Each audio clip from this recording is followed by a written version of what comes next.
Hello everyone. मीता वास्तु शक्ति से अमीता। नमस्कार। मैं आपकी वास्तु सलाहकार लेकर आई हूँ कुछ विचार। आज हम बात करेंगे 5 एलिमेंट्स के ऊपर। 5 एलिमेंट्स मतलब पंच तत्व। हमने अपने घर में बुजुर्गों से सुना हुआ है कि ये शरीर 5 तत्वों का पुतला है, ये ब्रह्मांड 5 तत्वों का है। ये कौन से 5 तत्व हैं? आज इसके बारे में हम कुछ इंसाइट्स लेते हैं। तो सबसे पहले है ये water, air, fire, earth and sky. Sky को हम मेटल भी ले सकते हैं, स्काई को हम मेटल के रूप में भी देखते हैं।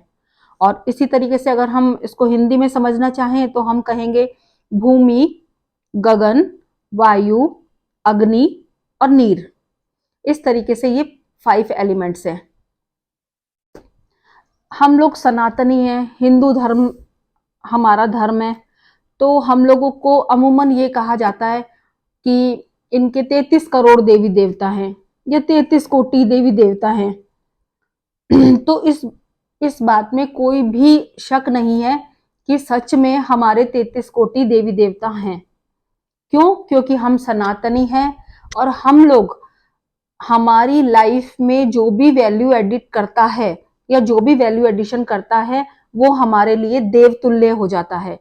जैसे कि पानी है, सूरज है, नदियां हैं, गौ माता है। इस तरीके से हम लोग इन सब को देवतुल्य मानते हैं। हमारे शास्त्रों में हमारे ऋषि मुनियों ने हम लोगों को ये संस्कार दिए हैं कि जो भी चीज या जो भी प्रकृति के अंदर जो हमारे लाइफ के अंदर कुछ भी वैल्यू ऐड करती है, जैसे ये हवा हो गई, तो इस तरीके से हम उनको देवतुल्य मानते हैं। यही रीजन है कि हम कहते हैं किसी भी बात पे या वैसे भी हे भगवान या भगवान। तो भगवान हमारे ऋषि मुनियों ने जो वर्ड्स हमें दिए, हमारे ऋषि मुनियों के दिए हुए हर एक शब्द को उसमें मीन है। जरूरत है हमें उसे जानने की और उसे समझने की। आज मैं आपको ये बताती हूँ कि ये जो वर्ड है भगवान, इस वर्ड का रियल में मीन क्या है।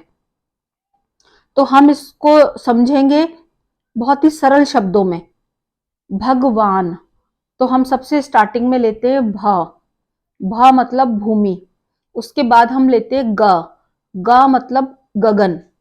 फिर हम लेते हैं व मतलब वायु। उसके बाद वर्ड आता है आ मतलब अग्नि। और लास्ट में आता है न, ये है नीर, यानी कि भगवान। प्रकृति में ये चारों पांचों चीजों के मिलने से ये प्रकृति का निर्माण हुआ है, या यूं कह लीजिए कि इन पांचों तत्वों के मिलने से प्रकृति बनी है। और यही पंच तत्व हैं जो एक ह्यूमन बॉडी में, जीव जंतु में या प्रकृति में सभी जगह सम्मिलित होते हैं। इन पंच तत्वों की एग्जिस्टेंस ही हमें ये बताती है कि हमारा अस्तित्व क्या है।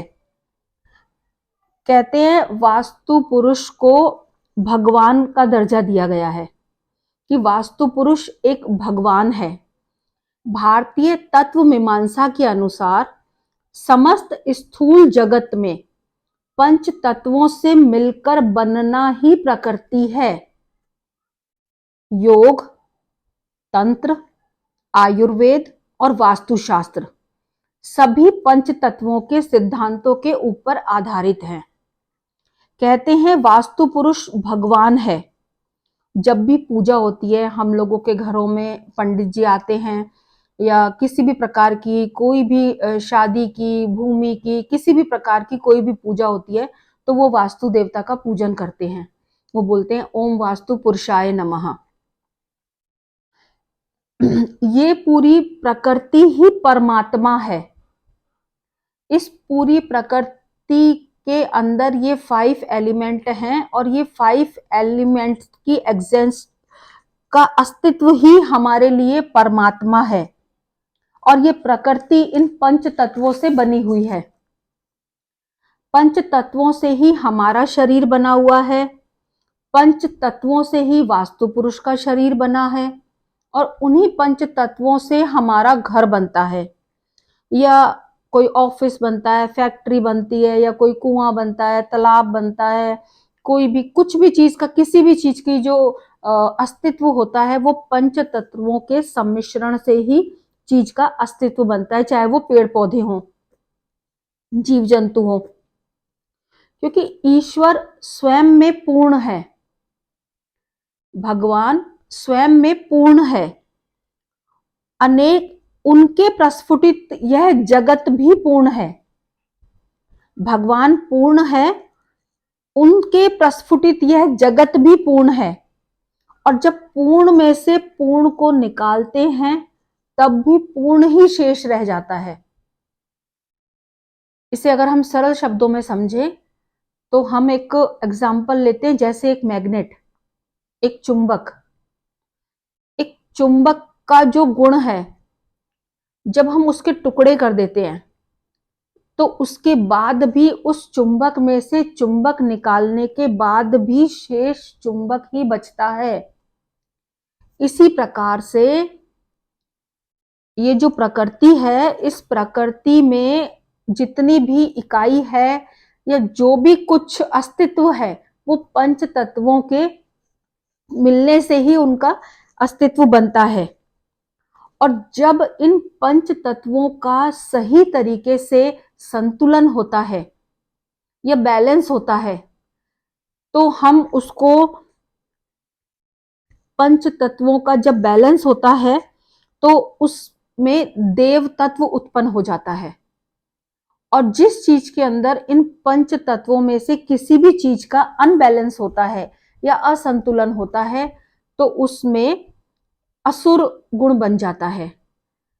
तो इसी चीज को ध्यान में रखते हुए हम समझने की कोशिश करेंगे कि जब हम पंच तत्वों का बिल्कुल सही सम्मिश्रण है तो वो देवतुल्य बन गया, और जब इन पंच तत्वों का सही संतुलन नहीं है तो वो हमारे लिए राक्षस तुल्य बन गया। इसी प्रकार से अगर हमारी बॉडी के अंदर, अगर एक ह्यूमन बॉडी के अंदर हम देखते हैं कि हमारे शरीर में पानी, अग्नि, वायु, आकाश, पृथ्वी, इन चारों तत्वों का सम्मिश्रण होता है। हमारे शरीर का वेट, अगर हमारे शरीर का वजन कम होना शुरू हो जाता है, इट मीन्स हमें उसको संतुलन में लाने की जरूरत है। अगर हमारे शरीर में ऑक्सीजन की कमी हो जाती है या वायु की कमी हो जाती है तो हमें उसको संतुलित करने की जरूरत पड़ती है। इसी प्रकार से अगर हमारे शरीर में सोच समझने की शक्ति कम हो जाती है, यानी कि आकाश तत्व कम हो जाता है, हमारा दिमाग प्रॉपर काम नहीं करता या हमारी समझ काम नहीं करती, तो फिर भी हमें संतुलन में इसको लाने की जरूरत पड़ती है। और इसी प्रकार से यदि कि हमारी बॉडी स्टेबल नहीं है तब भी हमें इसको संतुलन में लाने की जरूरत पड़ती है। तो इस प्रकार से ये पंच तत्व हमारी बॉडी के अंदर, हमारे शरीर के अंदर भी उतना ही महत्वपूर्ण तरीके से वर्क करते हैं जैसे ये पूरी प्रकृति है। तो इसी तरीके से जब हमारे घर के अंदर इन पंच तत्वों का अनबैलेंसिंग होती है तो हमारे घर में जिस तत्व की कमी होती है उस तत्व के अनुसार, जो उस तत्व के एट्रीब्यूट होते हैं, उसके अनुसार हमारे जीवन में प्रॉब्लम्स आनी शुरू हो जाती हैं। जैसे हम ये कहें कि हमारे घर में नॉर्थ ईस्ट की कमी है, तो नॉर्थ ईस्ट मतलब माइंड ऑफ क्लियरिटी, तो हमारे सोचने समझने की शक्ति कम हो जाएगी। इसी तरीके से हम ये कहें कि हमारे घर के साउथ में कमी है, या हमारे साउथ में कुछ प्रॉब्लम है, या गलत एक्टिविटी हो रही है, या कुछ भी किसी भी तरीके की प्रॉब्लम है, तो जो साउथ के जो गुण धर्म हैं उसमें हमें प्रॉब्लम आनी शुरू हो जाएगी। तो इसीलिए ये जो पंच तत्व हैं इनको जानना और समझना हम सब के लिए बहुत ज्यादा कंपलसरी है। और इन पंच तत्वों का बैलेंस होने से एक शरीर हष्ट पुष्ट पूरी तरीके से सुचारू रूप से काम करता है।